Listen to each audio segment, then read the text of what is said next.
Salut les amis, c'est Jojol, j'espère que vous allez bien. On se retrouve aujourd'hui dans une vidéo déballage, ouverture d'un colis d'une valeur, comme vous avez pu le voir au niveau du titre de la vidéo, de 3559 €. Oui, ça fait plutôt mal aux fesses. Et justement, si vous me connaissez bien et si vous suivez l'actualité high-tech, je pense que vous avez une idée de ce qu'il y a là-dedans. Et justement, on va faire un petit jeu. Dites-moi en commentaire ce que vous pensez qu'il y a là-dedans. Bon, maintenant les amis, ce que je vous propose, c'est de voir ce qu'on a de beau à l'intérieur et de voir également si vous avez raison. Déjà, juste en l'ouvrant comme ça, vous devriez avoir une idée.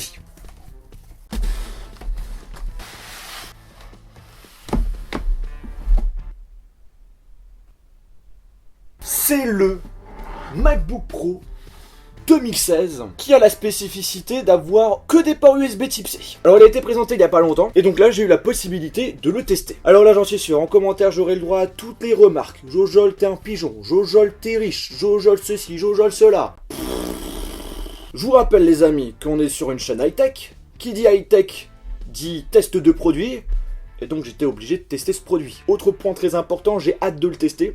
Tout simplement parce que si ce produit me convient, j'en achèterai un justement pour remplacer celui que j'ai. Celui que j'ai, je le vends pour pouvoir justement investir sur ce nouveau Mac. Parce que c'est mon outil de travail. Parce que ce qu'il faut savoir, c'est que mon MacBook Pro Retina que j'ai là actuellement, c'est l'ordinateur que j'utilise continuellement. Il a remplacé mon iMac. Si vous avez vu quelques-unes de mes vidéos où je parle justement de ce Mac, vous savez pourquoi. Et donc si celui-ci me convient, eh bien je l'achèterai tout simplement. Ce qu'il faut savoir, c'est que c'est le MacBook Pro 15 pouces qui est en full, à part pour la partie stockage. Donc on a le processeur à fond, la puce graphique également à fond. En ce qui concerne les caractéristiques, justement, je vais vous les dire. On a donc un processeur Intel Core i7 quadricœur de 2,9 GHz. Le processeur graphique, c'est le Radeon Pro 460 avec 4 Go de mémoire. La RAM, on peut pas l'augmenter de base, c'est 16 Go. Et pour la partie stockage, c'est 512 Go, ce qu'on a de base. La spécificité cette année, c'est qu'on a deux couleurs, donc gris sidéral ou argent. Là, le modèle que j'ai, c'est un gris sidéral pour vous montrer tout simplement la nouvelle couleur. Et c'est aussi un bon moyen de voir si la couleur me plaît. Comme ça, si j'ai l'intention de l'acheter, bien si le gris sidéral me convient, je le prendrai. Sinon après, comme de base, on a sur les côtés, hop là, le logo Apple, en haut, en bas, MacBook Pro qui est écrit dessus, et donc derrière les caractéristiques techniques que je vous ai listées justement avant. Ce que je vous propose, c'est maintenant de pouvoir l'ouvrir. Il faut enlever le blister, et il me faut toujours le couteau qui se cache à chaque fois partout.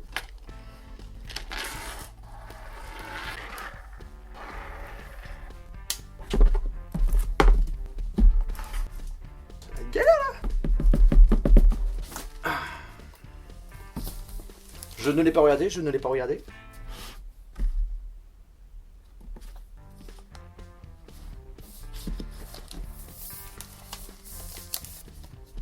Donc là j'ai le MacBook Pro Retina de l'année dernière, et donc là celui de cette année. Est-ce qu'on ressent quand même une différence au niveau du poids? Ouais, quand même. On voit qu'il est quand même bien léger. Alors gris sidéral, franchement, c'est quand même classe. C'est quand même joli. Ah d'accord, alors dès qu'on l'ouvre, l'ordinateur s'allume. Non, t'inquiète pas, je te configurerai juste après. Le logo de la pomme, cette fois-ci, on n'a pas le système qui permet justement d'éclairer le logo. Moi personnellement, c'est pas le changement qui m'a vraiment gêné. Par contre, le truc qui m'a énormément gêné durant la présentation, c'est la disparition du port SD et des ports USB. Tout a été remplacé par des ports USB type C, et personnellement, ça me gêne beaucoup, puisqu'on est obligé, du coup, pour utiliser parfaitement cet ordinateur, eh bien d'acheter des adaptateurs. C'est pour ça justement que j'ai hâte de le tester avant d'acheter mon MacBook Pro. C'est de voir justement déjà si l'ordinateur est bien mieux en termes de performance que le MacBook Pro que j'ai, et surtout de voir si je ne suis pas réellement gêné par ce changement. Malheureusement, je pense que si. Bon, on pose ça de côté et on va voir ce qu'il y a d'autre. Donc là, hop là, la petite pochette avec les autocollants Apple, la notice qui est d'ailleurs très courte. Après, on a donc un adaptateur USB type C et ensuite un câble USB type C vers USB type C. Donc pour recharger bien entendu cet appareil, vous le branchez sur un des 4 ports USB type C.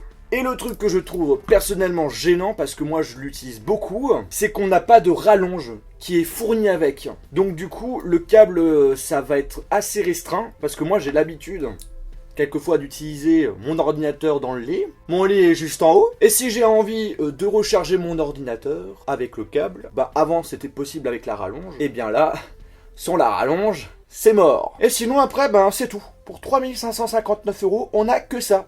Franchement, je trouve un petit peu dommage qu'on ne fournit pas au moins des adaptateurs. On est obligé d'acheter parce que, on va pas se mentir, en achetant cet ordinateur, on est obligé d'acheter des adaptateurs en plus pour pouvoir l'utiliser parfaitement. Et les adaptateurs, ça coûte un certain prix, il y a 10, 20, 30 €, 40 €, et en fusionnant tout ça, ben, ça coûte assez cher. Donc de la part d'Apple, je trouve ça vraiment dommage. Bref, on va passer maintenant à la petite configuration de l'ordinateur. Franchement, la couleur, ça claque. Je préfère amplement cette couleur-là que la couleur argent. Donc bien entendu, ah bah oui, bah ouais, j'allais l'oublier ça. Une des grandes nouveautés de ces ordinateurs, c'est qu'au niveau du clavier tout en haut, on a une barre qui est en réalité un écran tactile. Et sur cet écran tactile, on a plusieurs fonctions, plusieurs possibilités.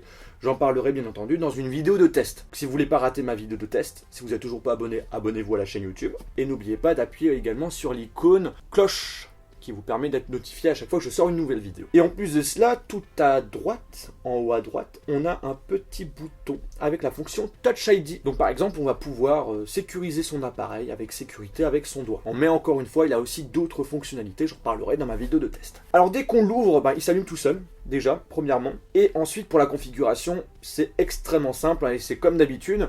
Déjà, on commence par choisir notre langue. Appuyez sur la touche retour. Voilà. Ensuite, on choisit le pays. Le clavier, je choisis en français numérique. On se connecte en Wi-Fi. Oh, le clavier, il est trop stylé. Oh, franchement, au niveau du toucher, c'est trop de la bombe. Ah oui, si le trackpad, je l'avais pas vu. Ah, ça, je le savais. Hein. Il était plus grand, mais j'ai pas fait attention. Et c'est vrai que c'est géant. Un truc de dingue. C'est même plus grand que mon téléphone, sérieux. Le trackpad, il est plus grand que mon Pixel, tu sais. Ensuite, on nous demande si on veut transférer des données. Donc, par exemple, de passer d'un ancien Mac à un nouveau Mac. Ou de passer d'un ordinateur Windows à ce Mac. Ou soit de ne rien transférer. Donc, moi, je vais pas transférer. Après, on peut activer le service de localisation. Moi, je vais pas l'activer. On accepte après les conditions générales. J'accepte. On met notre nom, puis le nom du compte. Mot de passe, continuer. On sélectionne notre fuseau horaire, donc moi ça sera donc la France. Enfin là on nous demande si on veut envoyer des informations diagnostic et utilisation de l'ordinateur. Moi ça m'intéresse pas. Et on peut activer Siri. Donc on va l'activer, par contre ça j'ai envie de l'activer ça. Touch ID. Là on nous demande si on veut donc utiliser maintenant le Touch ID. Utilisez votre empreinte digitale pour déverrouiller votre Mac et effectuer des achats grâce à Apple Pay. Commencez par placer votre doigt ou votre pouce sur Touch ID. Donc on va mettre notre doigt sur le bouton Touch ID. Donc c'est comme sur l'iPhone. On met notre doigt, on enlève, on remet notre doigt plusieurs fois. Par contre on n'a pas de vibration, hein, contrairement à l'iPhone. Là on est en train de finaliser la configuration. Et l'ordinateur est opérationnel. Donc bien entendu on a le nouveau système Mac. Et ouais, là, franchement, là, le truc que je kiffe, là, à première vue, c'est le peu de bords. Par rapport, je fais toujours la comparaison avec l'autre Mac. Ouais, quand même, c'est pas mal du tout, hein. Ouais, franchement, au niveau des bords, ils ont quand même fait du très bon travail, hein, sur celui-ci. Hein. Eh bien, écoutez, les amis, cette vidéo d'ouverture de ce nouvel ordinateur est terminée. J'espère vraiment que ça vous a plu. Si c'est le cas, n'oubliez pas de mettre un pouce bleu. Comme je l'ai dit, il y aura une vidéo de test, hein, sur ce produit pour que je vous parle justement des spécificités de cet ordinateur. Et j'ai hâte de vous répondre à la question, est-ce que ça vaut le coup de passer sur ce MacBook Pro si on a déjà un ancien MacBook Pro Retina de l'année dernière. Sur ce les amis, on se retrouve dans une prochaine vidéo. Salut!